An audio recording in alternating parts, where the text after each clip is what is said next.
ಮಹಿಷನ ಅಟ್ಟಹಾಸ ಎನ್ನುವುದು ಲೋಕವೇ ತತ್ತರಗೊಳ್ಳುವ ಹಾಗೆ ಮಾಡಿದೆಯೇ. ಹಾಗಿದ್ರೆ ಅವ ಮೆರೆಯುತ್ತಿರುವುದು ವರದ ಮತ್ತತೆಯಿಂದ. ಬ್ರಹ್ಮ, ದುರುಳನಿಗೆ ವರವನ್ನ ಕೊಟ್ಟೆಯ. ವಿಷ್ಣು, ಆ ಪಾಪಿಯನ್ನ ಸಲಹಿದೆಯ ನೀನು. ಈಶಾ, ವರಕ್ಕೆ ಹೆದರಿ ಆತನನ್ನ ನಿಗ್ರಹಿಸುವುದಕ್ಕೆ ಆಲೋಚಿಸುತ್ತಿದ್ದೀಯ. ಬಿಡಲಾರೆ ಬಿಡಲಾರೆ. ಅಂತಹ ಲೋಕಕಂಟಕನ ನಿಗ್ರಹಕ್ಕಾಗಿ ನಾನೇ ಇಳಿದು ಬಂದಿದ್ದೇನೆ. ಯೋಚಿಸಬೇಡಿ ಮಕ್ಕಳೇ, ಲೋಕಕ್ಕೆ ಕಲ್ಯಾಣವನ್ನುಂಟು ಮಾಡುತ್ತೇನೆ.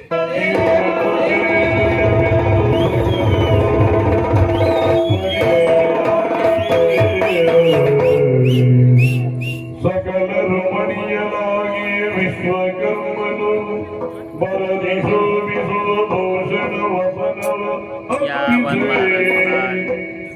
ವನಜನಾವನು ಕರನ ಚಕ್ರವ ಚಕ್ರಾಯನವನ್ನು ಸ್ವೀಕರಿಸಬೇಕಪ್ಪ. ತ್ರಿನಯನಾಗತಿಸೋ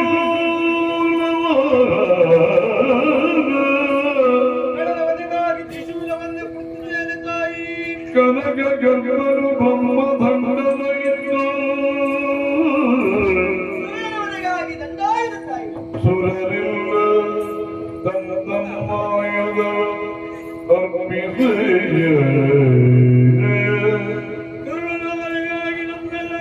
ನಿಮ್ಮ ಸನ್ನಿಧಾನಕ್ಕೆ ದಾಯ ತಮ್ಮಾಯುಧ ಅರ್ಪಿಸಿ ದೇವಿಯ ಮುಖಕ್ಕೊಂದು ಮಂಗಳಾರತಿಯನ್ನು ಮಾಡು. ಆಗಲೇ ದೇವಿಗೆ ಪಾವನ ಚರಿತೆ, ದೇವಿಗೆ ಪಾವನ ಚರಿತೆ, ನೀನು ಎಂಬನು ಕರುಣರಿ ಮಾತೆ.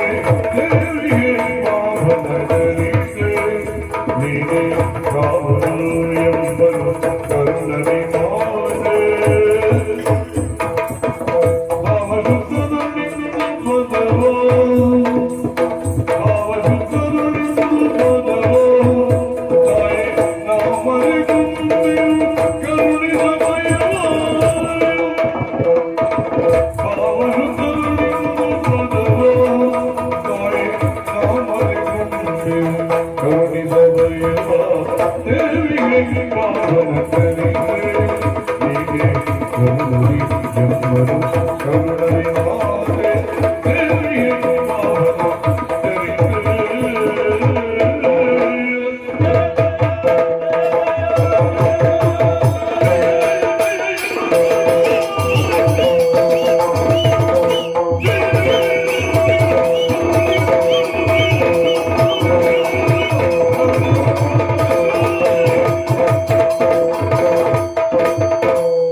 ಮಗನೇ ವಿಷ್ಣು, ಮಾತೆ, ಮಗನೇ ಮಹೇಶ್ವರ, ತಾಯಿ, ಸುರಪಾದಿ ದೇವತೆಗಳೇ, ಅಮ್ಮ, ಅಷ್ಟ ವಸುಗಳೇ, ಸಪ್ತ ಮರುತ್ತಗಳೇ, ಯಕ್ಷರೇ, ಸ್ಫುರಗರೇ, ಸಿದ್ಧರೇ, ಸಾಧ್ಯರೇ, ಎಲ್ಲವರೊಟ್ಟಾಗಿ ಒಕ್ಕೊರಳಿನಿಂದ ನನ್ನನ್ನ ಧ್ಯಾನಿಸಿ ಒಲಿಸಿಕೊಂಡರೆ ಮಕ್ಕಳೇ, ನೀವೇ ಕೊಟ್ಟಿರುವ ಆಕಾರ, ನೀವೇ ಕೊಟ್ಟಿರುವ ತೇಜಸ್ಸು, ನೀವೇ ಕೊಟ್ಟಿರುವ ಉಡುಪು, ನೀವೇ ಕೊಟ್ಟಿರುವ ಆಯುಧ ಧರಿಸಿ ಪ್ರಸನ್ನಳಾಗಿದ್ದೇನೆ.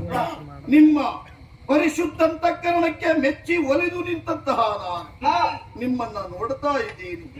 ಏನು ಮಕ್ಕಳೇ, ಒಂದೊಂದು ಸಂದರ್ಭ ನಿಮ್ಮ ಆವಿರ್ಭವದ ಕಾಲದಲ್ಲಿ ನಿಷ್ಠೆಯಿಂದ ನಿಮ್ಮ ಕಾರ್ಯವನ್ನ ನಿರ್ವಹಿಸಿ ಕಷ್ಟ ಬಂತಂತಾದರೆ ನಿಷ್ಠೆಯಿಂದ ನನ್ನನ್ನ ಧ್ಯಾನಿಸಿ ಒದಗಿ ನಿಮ್ಮ ಕಷ್ಟವನ್ನ ಪರಿಹರಿಸುತ್ತೇನೆ ಎಂದ ವಚನದಂತೆ ಇಂದು ಪ್ರಸನ್ನಳಾಗಿದ್ದೇನೆ.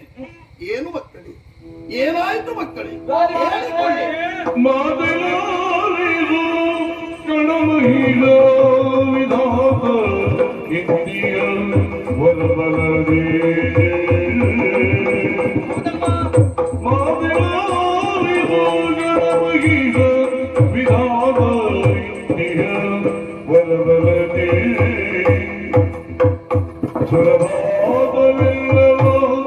There's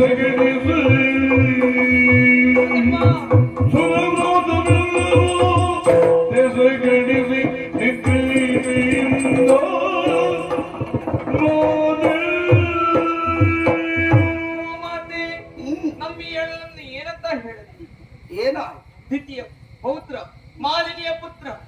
ವಿಧಾತ ಕೊಟ್ಟಂತ ವರಬಲದಿಂದ ಉಬ್ಬಿ ಸುಮನಸನ್ನೆಲ್ಲ ದೆಸೆಗೆಡಿಸಿದ್ದಾನೆ.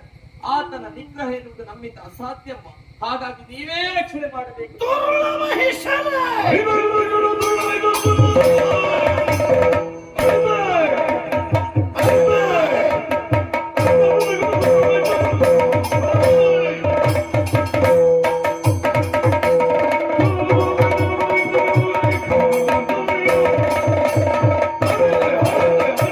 ಅರಿತೆ ಮಕ್ಕಳೇ, ಅರಿತೆ. ಲೋಕಕಂಟಕನ ಅಟ್ಟಹಾಸ ಎನ್ನುವುದು ಲೋಕಕ್ಕೆ ಹಾನಿ ಮಾಡುತ್ತಿದೆ. ಹೌದಮ್ಮ. ದುರ್ಬಲ ಮಹಿಷನ ಅಟ್ಟಹಾಸ ಎನ್ನುವುದು ಲೋಕವೇ ತತ್ತರಗೊಳ್ಳುವ ಹಾಗೆ ಮಾಡಿದೆಯೇ. ಹಾಗಿದ್ರೆ ಅವ ಮೆರೆಯುತ್ತಿರುವುದು ವರದ ಮತ್ತತೆಯಿಂದ. ಬ್ರಹ್ಮ, ದುರುಳನಿಗೆ ವರವನ್ನ ಕೊಟ್ಟೆಯ. ಹೌದಮ್ಮ. ವಿಷ್ಣು, ಅಮ್ಮ. ಆ ಪಾಪಿಯನ್ನ ಸಲಹಿದೆಯ ನೀನು. ಈಶಾ, ವರಕ್ಕೆ ಹೆದರಿ ಆತನನ್ನ ನಿಗ್ರಹಿಸುವುದಕ್ಕೆ ಆಲೋಚಿಸುತ್ತಿದ್ದೀಯ. ಬಿಡಲಾರೆ, ಬಿಡಲಾರೆ. ಅಂತಹ ಲೋಕಕಂಟಕನ ನಿಗ್ರಹಕ್ಕಾಗಿ ನಾನೇ ಇಳಿದು ಬಂದಿದ್ದೇನೆ. ಯೋಚಿಸಬೇಡಿ ಮಕ್ಕಳೇ, ಲೋಕಕ್ಕೆ ಕಲ್ಯಾಣವನ್ನುಂಟು ಮಾಡುತ್ತೇನೆ. ಅವನೊಬ್ಬನೇ ಅಲ್ಲ ತಾಯಿ, ಅವನ ಜೊತೆಯಲ್ಲಿ ಶಂಕದುರ್ಗ ಅಂತ ಇದ್ದಾರೆ.